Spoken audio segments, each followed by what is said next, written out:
C'est Romain Mabille, le président du CUP, qui a dit clairement que Lucas Hernandez ne serait pas le bienvenu. Tu n'es pas le bienvenu, dit Romain Mabille.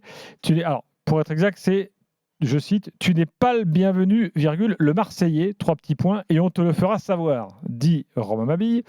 Alors, aujourd'hui, RMC Sport a un petit peu mené l'enquête, bien sûr, sur cette histoire, et a exhumé quelques déclarations de Lucas Hernandez, qui est né à Marseille, faut le rappeler, où son père, Jean-François, jouait sous les couleurs de l'OM. Il est né en 96, Lucas Hernandez, et il a dit, tiens, on va écouter, récemment, mars 2018, c'est parti.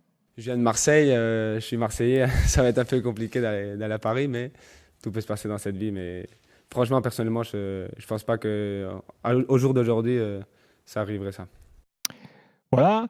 Maintenant, je vous en passe un autre. C'était après la finale OM Atlético, vous savez, remportée, perdue malheureusement par Marseille. On écoute. Ouais, c'était spécial parce que, bon, comme vous le savez, je suis né là-bas et bon, j'ai pas pu vivre longtemps là-bas, mais bon, j'ai toujours été Marseillais, je vais toujours être Marseillais. Et bon, c'est sûr que je suis désolé pour eux, mais très content pour moi parce que bon, lever un titre ici à Lyon, c'est quelque chose de très grand. Voilà, évidemment, il était dans l'équipe espagnole. Donc voilà, tout ça provoque de la crispation parmi les supporters parisiens. Vous savez qu'il y a déjà eu un précédent entre Lyon et Saint-Etienne. Vous vous souvenez du cas de Mounier, qui, lui, le Lyonnais, qui devait aller à Saint-Etienne, lever de bouclier des supporters, et finalement, il n'était pas allé. Il n'était pas allé. Nice après. Voilà, et après, il avait poursuivi sa carrière en Grèce. Que dire de cette histoire ? Est-ce que parce qu'on pensait que l'antagonisme Paris-Marseille c'était un peu calmé ces derniers temps. Voilà, les Marseillais avaient pris acte de la supériorité financière sportive du PSG. Puis tout à coup, comme ça, il y a des petites réminiscences qui reviennent de temps à autre avec l'actu. Je pense quand même qu'il y a un truc particulier cette saison qui est lié à la situation du PSG, paradoxalement, plus qu'à l'OM d'ailleurs, c'est que les Parisiens, les supporters se sentent dépossédés de leur club. L'affaire Galtier en est une preuve, c'est-à-dire qu'ils estiment que d'avoir pris un Marseillais, c'était une erreur. Et il y a une sorte de revival pour se dire, quitte à aller sur une autre politique plutôt que de celle des paillettes et des stars, faisons en tout cas attention à qui on recrute. J'avais ce débat-là avec Daniel, moi je ne suis pas d'accord d'ailleurs là-dessus, je suis beaucoup moins dans le supporterisme, mais de dire qu'il ne faut pas qu'un coach soit marseillais pour entraîner à Paris, disait-il, moi ce n'est pas mon avis, mais en tout cas, c'est des choses qu'on entend à nouveau sur au moins mettez-nous des joueurs, qu'ils soient parisiens ou pas d'ailleurs, parce qu'ils ne sont pas forcément d'Île-de-France, mais qui n'ont pas ce genre de casserole, qui même aiment le Paris Saint-Germain, qui ne font pas des déclarations d'opportunisme. Donc je pense que c'est aussi une façon... En gros, le club leur échappe. Le club est en train de... Après, pour le club, ça reste quand même un peu dérisoire. Oui, mais ce que je veux dire pour Mabille, là, c'est le CUP. Je pense qu'il y a une façon... Le CUP a été trop silencieux, a raté un peu son... c'est très bizarre ce qui s'est passé cette saison. Il y a la grève quand même, et la grève. Ouais, non, mais ils ont été absents sur les moments importants. Ils ont fait leur fête malgré tout, alors qu'il y avait une défaite sur la pelouse. C'est pour ça que c'est un peu ridicule maintenant de comprendre Lucas Hernandez. C'était pour décrypter cette phrase un peu violente, c'est-à-dire que c'est une forme de réappropriation sur un terrain, comme tu dis, un peu facile, de une splendeur perdue et un pouvoir perdu par les supporters. Ouais. Pourquoi ? Parce qu'ils ont frayé avec la direction actuelle, on le sait, et le CUP essaie de se racheter, si tu veux, une virginité avec ça. Oui, non, c'est sûr, ça a un effet un peu de ralliement, quoi. C'est une sorte de signe de ralliement. On prend une victime expiatoire, on va lui taper dessus. Bon, je suis pas sûr que c'est un comportement très honorable, taper dessus symboliquement, en tout cas, j'espère. C'est un comportement, moi, que je trouve assez... que je comprends, mais que ça n'empêche pas de trouver ça assez misérable, en fait. Je vois pas bien...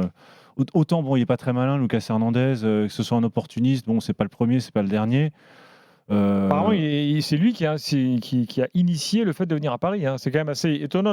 Souvent, les joueurs, ils déclarent pas comme ça. Il y en a beaucoup. Tu sais, malheureusement, tu peux pas réclamer Zidane à corps et à cri et après hurler quand Lucas Hernandez veut venir à Paris. C'est que ça semble quand même. Je comprends pourquoi ils le font. Je comprends la réaction. Parce que je sais comment fonctionne le supporterisme. Ça m'empêche pas de trouver ça un peu vain. Que ça sert surtout à se faire un peu mousser sur les réseaux, voilà, et se racheter une virginité. Lucas Hernandez, il n'est pas très malin. Bon, ok, soit, c'est pas le premier, hein, c'est pas le dernier. Ouais, Donc, je pense que, alors, déjà pour la petite histoire, il y a un extrait qu'on n'a pas passé, mais où c'était à l'inverse d'une élimination du Paris Saint-Germain dont il se réjouissait. Oui, pareil, c'est plutôt d'ailleurs cet extrait-là plutôt que l'extrait qu'on a entendu sur après. Oui, mais tu signes Neymar après la remontada, donc tu sais, c'est pas. Je comprends les réactions tribales comme ça, mais pour moi, tout ce qui est lié au tribalisme, c'est-à-dire les phénomènes de tribus, comme ça, des phénomènes de foule, je trouve toujours ça très, très misérable, pour pas dire dangereux, quoi. Alors, parce que le troupeau, c'est pas le troupeau en tant que tel, c'est de lutter contre le troupeau qui est en nous, hein. Chacun on a un moment envie d'être un membre d'un troupeau parce que c'est rassurant, parce qu'on est à l'abri. Ça, je ne veux pas citer encore Nietzsche, mais c'est les idées de Nietzsche, ça, c'est l'idée que le troupeau il est à l'intérieur. Donc, on a toujours tendance à aller avec la foule parce que c'est rassurant. Mais je pense, moi, de notre position de commentateur de ça, je considère que c'est des attitudes qui sont assez misérables et qui sont assez superficielles en réalité. En fait, Je répète que je comprends la réaction, mais je ne la trouve pas très, très honorable. Le CUP, je pense vraiment, et que le fond de cette réaction, il est là, c'est que le CUP a raté sa saison dans son suivi et dans ses réactions avec ce qui s'est passé, qui a été pour moi un autre tournant dans l'histoire de PSG avec les Qataris. Il y avait effectivement plein de choses à dire, plein de choses à contester. Le CUP avait le seul endroit pour le faire, puisque le parc, on le répète à chaque fois, on en a reparlé hier, se gentrifie. Donc, effectivement, c'est eux qui ont le pouvoir de dire non.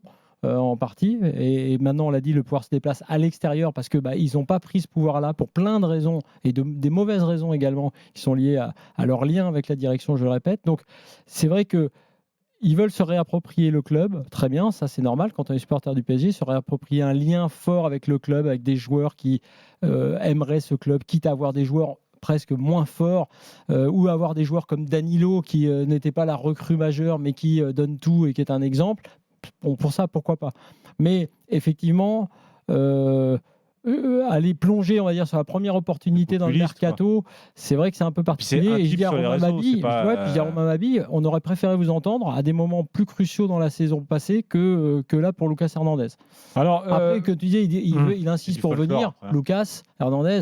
Oui, mais ça, il y a beaucoup de joueurs qui, à un moment donné de leur carrière, quand tu fais le bilan et que tu dis salaire, ambition sportive quand même, si tu fais un petit mix, oui, tu peux comprendre que Lucas Hernandez, il a envie de sécuriser un petit peu tout ça et le PSG n'est pas une mauvaise option. Là, je serais moins sur le côté, il a toujours voulu dire. Non, je ne pense pas qu'il ait toujours voulu venir. Il a dit l'inverse là, dans une interview. Là, maintenant, à l'âge qu'il a, après la blessure qu'il a eue, il a envie de venir. Je comprends. Le Paris Saint-Germain, c'est plutôt pas mal pour un joueur. En revanche, on a fait le débat hier. C'était mon avis tranché d'hier. Il revient quand même d'une longue blessure. Il n'a pas joué. Le Bayern n'a pas pris le risque de le faire jouer en fin de saison.